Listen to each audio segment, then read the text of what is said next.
Guys welcome to Manoj sir English classes. आपका स्वागत है फिर से एक बार मनोज सर इंग्लिश क्लासेस में।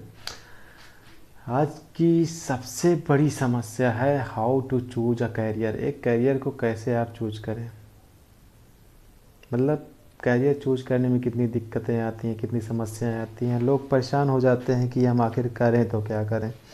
कुछ लोग पढ़ते तो जाते हैं लेकिन उनको समझ में नहीं आता है उनका एम आखिर है क्या, वो करना क्या चाहते हैं। और कुछ लोग ऐसे भी होते हैं जिनका एम तो फिक्स होता है लेकिन वो अपने एम को अचीव नहीं कर पाते। रीज़न क्या होता है? इकोनॉमिक। तो आइए उस बारे में चर्चा करते हैं। जैसे आप कक्षा 1 टू लेकर 8 तक तो कोई प्रॉब्लम नहीं है, आपको क्या करना है, यहाँ से कोई दिक्कत नहीं है। लेकिन अब आज का समय ऐसा आ गया है कि आप अगर अपने बच्चे पे ध्यान नहीं दे रहे हैं तो आप जो है अपने उस बच्चे के साथ खिलवाड़ कर रहे हैं। तो आप अगर गार्जियन हैं या आप पढ़ रहे हैं तो हमारे वीडियो को ज़रूर देखें और हमारे वीडियो को जितने ज़्यादा से ज़्यादा शेयर हो सके करिए ताकि एक अच्छी इन्फॉर्मेशन लोगों तक पहुंच सके। आपका आज का समय है इंग्लिश का। अब आपको पता है कि इंग्लिश का बोलबाला हर जगह है। ये एक इंटरनेशनल लैंग्वेज में है। क्या है? इंटरनेशनल लैंग्वेज में ये आपको हर जगह जो है मिलना ही मिलना है। तो आप वो गलती ना करिए जो पहले लोग कर चुके हैं यूपी बोर्ड में डाल के। तो आईसीएसई, सीबीएसई, मतलब इस पैटर्न पे अपने बच्चों को ले जाइए और इंग्लिश मतलब सीबीएसई बोर्ड से ही कराइए ताकि वो बच्चा इस इंग्लिश और यूपी बोर्ड के बीच में फंसा ना रह जाए कभी। इन दो चीज़ों में ना फंसा रह जाए। किस में? इंग्लिश और यूपी बोर्ड में। अभी तक जो हुआ ठीक है क्योंकि वो समय जा रहा है, लेकिन धीरे धीरे जो आने वाला समय है वो बच्चों के लिए और कठोर होगा। कंपटीशन बढ़ता जाएगा, पॉपुलेशन बढ़ रही है, चूँकि आबादी वाला अपना देश है। तो इसमें आप समझ रहे हैं कि बच्चे के लिए लक्ष्य वही रखा जाए जो वो अचीव कर सके। उस लक्ष्य का क्या फ़ायदा जो वो अचीव ही नहीं कर सकता, है ना। तो आपको जो है इन चीज़ों में नहीं फंसने देना है अपने बच्चे को, पहला पॉइंट। ठीक। दूसरा पॉइंट ये, कंपैरिजन करना छोड़ दीजिए। क्या? Comparison, comparison. अब कंपैरिजन कैसे होती है? अरे भैया, शर्मा का लड़का जो है 8-8 घंटे पढ़ता है, हाई स्कूल में उसके 99% मार्क। शर्मा का लड़का आईएएस की तैयारी कर रहा है, शर्मा का लड़का इतना पढ़ता है, शर्मा का लड़का ये है, शर्मा का लड़का वो कर रहा है, शर्मा का लड़का बीटेक कर रहा है। अरे भाई छोड़ दो। अभी आप खुद ही सोच के देखो, अब जो रोनाल्डो है, आपने उससे कहा होता भाई तुम जो है इंजीनियरिंग की तैयारी करो। किसकी? इंजीनियरिंग। तो क्या वो कर पाता? क्या वो उतना सक्सेसफुल हो पाता जितना आज है? कभी नहीं हो पाता। क्योंकि जो उसकी व्यक्तित्व है, जो इसका व्यक्तित्व है, इसका व्यक्तित्व क्या है? फुटबॉलर का है, पर्सनालिटी। और इसे आज दुनिया में कौन नहीं जानता। फुटबॉलर में तो लोग जानते ही हैं, उसके कारनामे भी काफ़ी अच्छे अच्छे हैं जिससे लोग जानते हैं। तो आप ये मत सोचिए कि आपका बच्चा इंजीनियरिंग करेगा या डॉक्टर बनेगा, ये आप मत सोचिए। आप एज ए गार्जियन अगर ये सोच रहे हैं तो आप बहुत गलत कर रहे हैं, क्योंकि हो सकता है वो बच्चा इंजीनियर न बन के इससे भी ऊपर की चीज़ बनना चाहता हो, जो आपके सोच से भी ऊपर हो। तो ये जो दूसरा है, इसको कंपैरिजन करना आप बंद कर दीजिए। ठीक। और तीसरी चीज़,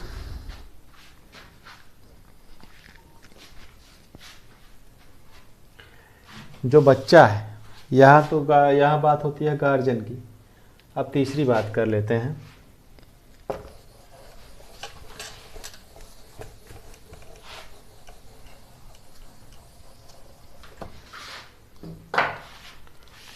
जो थर्ड टॉपिक है वो है बच्चे के लिए।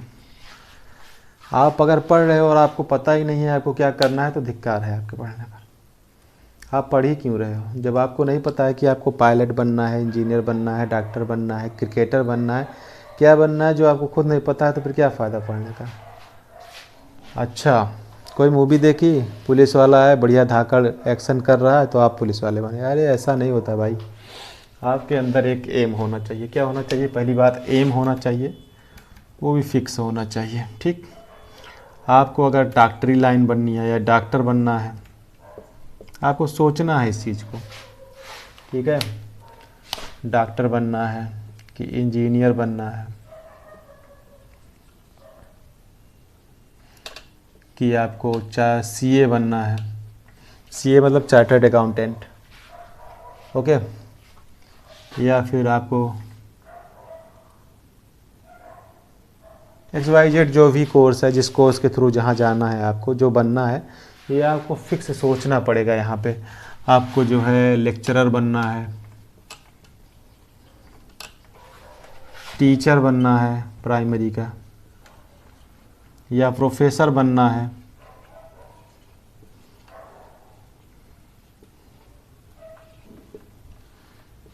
साइंटिस्ट बनना है। आपको आखिर बनना क्या है? क्या आपके मन में ये फिक्स है? एक बार अपने आप से क्वेश्चन करिए। अगर आप कक्षा 9th में हैं, 10th में हैं, 11th में हैं, 12th में हैं, आपको करना क्या है? अपने आप से एक दिन जो है बैठिए, सोचिए, अपनी आंखें बंद करिए, ध्यान लगाइए, 5 मिनट सोचिए कि हम इस जिस जीवन का हमें मिला है, जो हमें जन्म मिला है, यह हमें क्यों मिला है, हमको आखिर करना क्या है। जब आपको यही नहीं पता है कि आपको क्या करना है तो आगे आप कुछ कर भी नहीं सकते। ये जो लोग कहते हैं सब तकदीर के हवाले है, सब भगवान भरोसे है, तो उनका सारा काम भगवान भरोसे ही होता भी है। बाद में वही रेड़ी लगाएंगे, पता लगेगा गुल्लैया बेच रहे हैं या फिर जूता पॉलिश कर रहे हैं। तो वो उस लाइन पे आप मत जाइए प्लीज़, क्योंकि अगर यही हर इंसान सोच ले कि सब भगवान का जो है कृपा है, सब भगवान की उससे हो जाएगा, तो ऐसा कुछ नहीं होता। आप जो है किसी लायक नहीं बचेंगे। अगर अभी यही सोचिए कि जो IAS BCS की तैयारी करके IAS BCS बन रहा है, क्या वो यही सोच ले तो क्या वो IAS BCS बनेगा? कभी नहीं बनेगा, नेवर। तो यहाँ तक ये बात हो गई। अब कुछ लोगों को पता है कि मेंटल लेवल थोड़ा वीक होता है, वो जो है पढ़ने में बहुत कमज़ोर होते हैं। यहाँ पे 2-3 कैटेगरी के बारे में बात कर लेंगे, वीक, एवरेज और एक्सीलेंट।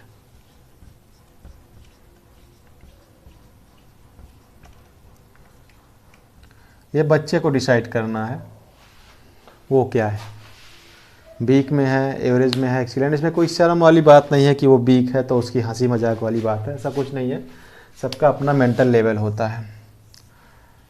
और आपने अगर साइकोलॉजी पढ़ी हो तो उसमें औसत दिमाग की होती है, कैपेसिटी होती है, किसका कितना होता है। उसमें अंग डिवाइड किया जाता है। जो 40 के नीचे हैं वो जड़ बुद्धि हैं, उनको कुछ नहीं आता है। जो 40 से 60 के में हैं वो जो है मंद बुद्धि में है, या जो है कमज़ोर व्यक्तित्व में आते हैं। और जो 60 से 80 हैं वो जो है एवरेज वाले में आते हैं, जो कि मध्य में आते हैं। और जो 100 से 140 हैं या ऊपर हैं 110 के, वो आपको किस में आ जाएंगे? एक्सीलेंट में। तो अगर आपको लग रहा है कि आप पास नहीं हो रहे हैं, आप कमज़ोर हैं, आपको दिक्कतें हो रही हैं, तो आप जो है चुनाव करिए आर्ट साइड या साइंस साइड में कि आप क्या लेकर चल सकते हैं।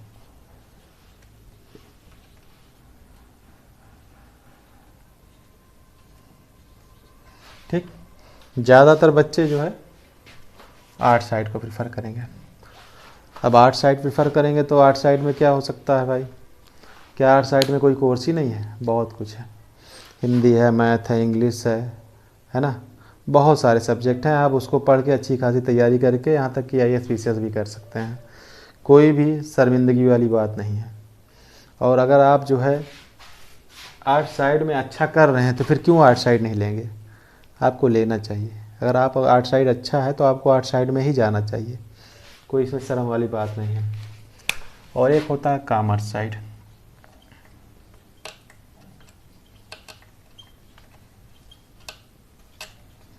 जिसको कहते हैं वाणिज्य। वाणिज्य मतलब एक तरह से बिजनेस, व्यापार, है ना। तो ये हो गया आर्ट साइड। जो बहुत कमज़ोर हैं वो आर्ट साइड में जाएंगे, जो थोड़ा एवरेज में है, ठीक ठाक है, वो कॉमर्स में चले जाते हैं। कहाँ चले जाते हैं? कॉमर्स में। कौन वाले? ये ए मान लीजिए, ये बी मान लीजिए और ये सी मान लीजिए। ए वाले इधर आ गए, बी वाले इधर आ गए, और जो ठीक ठाक पढ़ने में है वो इधर आ गए। सॉरी, सी वाले, हाँ सी वाले इधर आ गए। तो ये हो गया चुनाव। इसमें ज़रूरी नहीं है कि जो वीक है उसको जो है साइंस साइड पढ़ने में दिक्कत है तो वो साइंस साइड ले सकता है, या वो थोड़ा सा अच्छा अपने आप को समझ रहा है तो इधर जा सकता है। ठीक, ये हो गई आपके बच्चे की कैटेगरी। ठीक, अब आर्ट साइड के बाद आप क्या कर सकते हैं?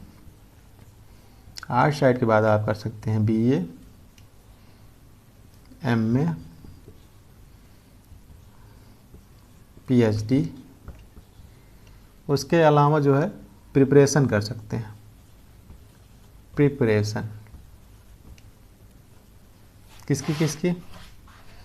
बैंक, SSC, कुछ भी, बैंक, SSC, SSC, लेखपाल, जिस भी चीज़ के लिए आप एलिजिबल हैं उसकी तैयारी आप कर सकते हैं। यहाँ तक कि IAS और PCS की भी कर सकते हैं। ठीक, इसको डिवाइड कर देते हैं। अब साइंस साइड वाले क्या कर सकते हैं? BSc, MSc, पॉलीटेक्निक,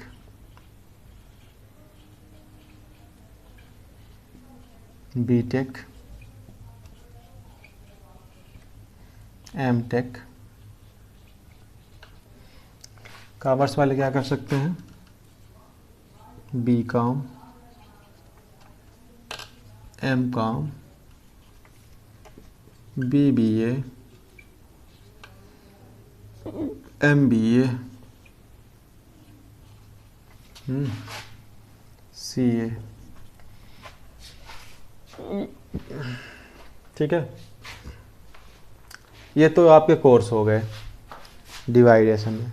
ठीक है, अब इसमें आप क्या देखेंगे कि जो आर्ट साइड वाले हैं BA MA करके उसको, लेकिन आप जो सब्जेक्ट उसका है, जो भी उसको सब्जेक्ट पसंद है, जिस सब्जेक्ट में उसको महारत हासिल है, वो भले आपके लिए हो सकता है टफ़ लगता हुआ एज ए गार्जियन कि इसका ये जो सब्जेक्ट चूज कर रहा है बड़ा टफ़ है, पता नहीं चल पाएगा। नहीं, अगर वो अपने आप से चूज करता है देन नो कमेंट, आप कुछ कमेंट नहीं करें, क्योंकि वो अपने आप से चूज कर रहा है तो वो उसकी जिम्मेदारी है, क्योंकि लाइफ उसको जीनी है ना। आपका जो कर्तव्य है आपने निभाया, आपने जो है उसके हिसाब से खर्चा किया, पढ़ाया, आपका आगे भी यही वो रहेगा। आप बच्चे पे प्रेशर नहीं कर सकते, क्योंकि अगर आप प्रेशर करेंगे बच्चे पे तो उसकी मेंटेलिटी अपोजिट जाती है। वो सोचता है कि ये मेरा बाप मेरा दुश्मन है, मेरा पिता जो है मेरा दुश्मन है। तो ऐसा बिल्कुल भी आप ना करिए, आप उसके दुश्मन ना बन के आप उसके सहायक दोस्त बन के रहिए, जिसमें आपका भी फ़ायदा रहेगा, जो ताकि आपको आगे सम्मान भी देता रहे और आपके सम्मान में कोई कमी ना हो, और आप उसको अपने पैर पे खड़ा कर दें। इससे बड़ी सम्मान की और बड़े आत्मसम्मान की कोई बात नहीं है। और एक चीज़ हम आपको बता दें कि हर इंसान को सेल्फ डिपेंड होना चाहिए, किसी के ऊपर डिपेंड नहीं होना चाहिए, चाहे वो खुद का लड़का हो या वो खुद ही हो, किसी के ऊपर डिपेंड नहीं होना चाहिए। ये ज़िंदगी का बहुत बड़ा सत्य है। मैं आज बता दूं आपको, जो सेल्फ डिपेंड है वो जो है बहुत आगे तक जाता है, जो सेल्फ डिपेंड नहीं है, दूसरों के ऊपर डिपेंडेंट है, उसको जो है बहुत बहुत कष्ट, बहुत दुख झेलना पड़ता है, बहुत सारे बुरे दिन देखने पड़ते हैं। तो मैं आपसे यही कहूँगा कि सेल्फ डिपेंडेंट बनिए, किसी के ऊपर डिपेंड मत होइए। अच्छा, ये जो है BSc MSc के साथ जो है ये जो है अपना टीचिंग लाइन में भी आ सकते हैं। टीचिंग लाइन में आप समझ सकते हैं, हाँ। लेकिन यहाँ पे एक पॉलीटेक्निक है, इसमें थोड़ा सा अपवाद है कि इसको जो है एक डिप्लोमा के रूप में माना जाता है, तो इसमें दिक्कत होती है। इनको फिर जो है BA करना आवश्यक हो जाता है अगर इनको टीचिंग लाइन में आना है, तो ये टीचिंग वो नहीं कर सकते, बाकी BTech MTech वाले कर सकते हैं। उसके बाद BCom MCom वाले भी जो है इधर टीचिंग लाइन में आ सकते हैं, है ना। और ये लोग जो है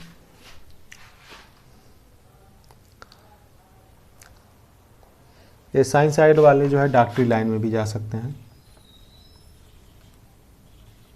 डॉक्टरी लाइन भी इनके लिए खुली है, टीचिंग लाइन, डॉक्टरी लाइन और इंजीनियरिंग लाइन।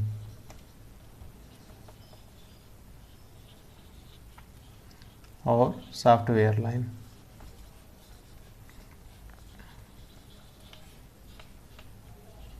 ठीक, इनके लिए भी टीचिंग लाइन खुली हुई है, प्लस में कंप्यूटर ऑपरेटर वाली लाइन खुली है।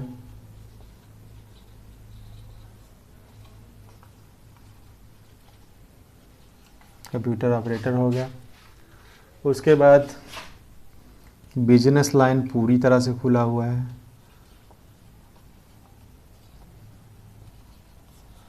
उसके बाद चार्टर्ड अकाउंटेंट,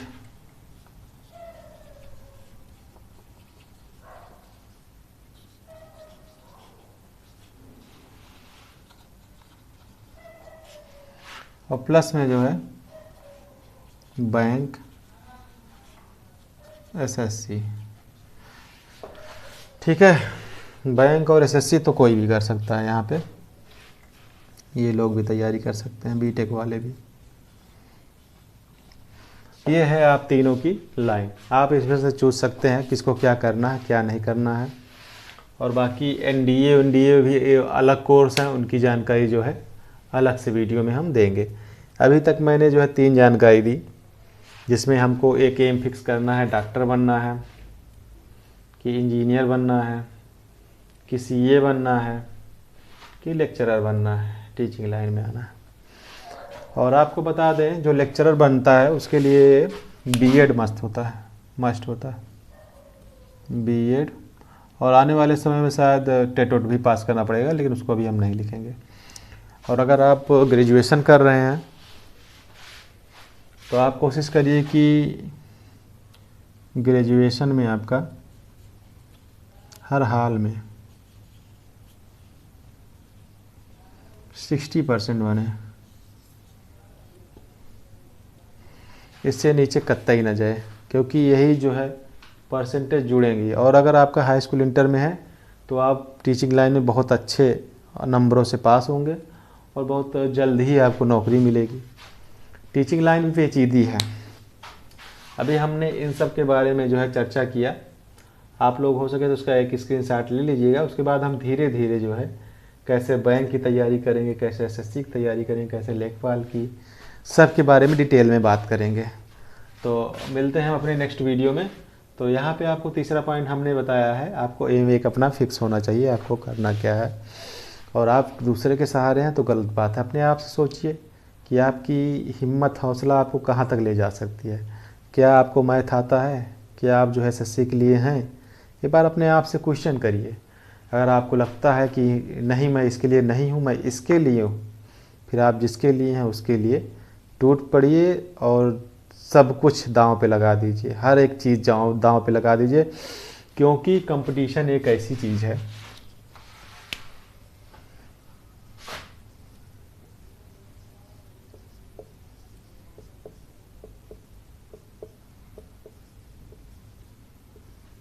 कंपटीशन एक ऐसा जंगल है जो कभी ख़त्म ही नहीं होता है। यहाँ पे लोग 20-20 साल तैयारी करते हैं अपने माँ बाप के पैरों पे बैठ के, और कुछ होता भी नहीं है। तो आप उस जंगल में जो है घुस के घूमना पसंद करेंगे कि उस जंगल से निकल जाना पसंद करेंगे? निकलने से मतलब है सिलेक्शन से। किससे? सिलेक्शन से। ये चीज़ आपको तय करना है कि आपको सिलेक्शन लेना है कि उसी में घूमना है, वंडरिंग करना है।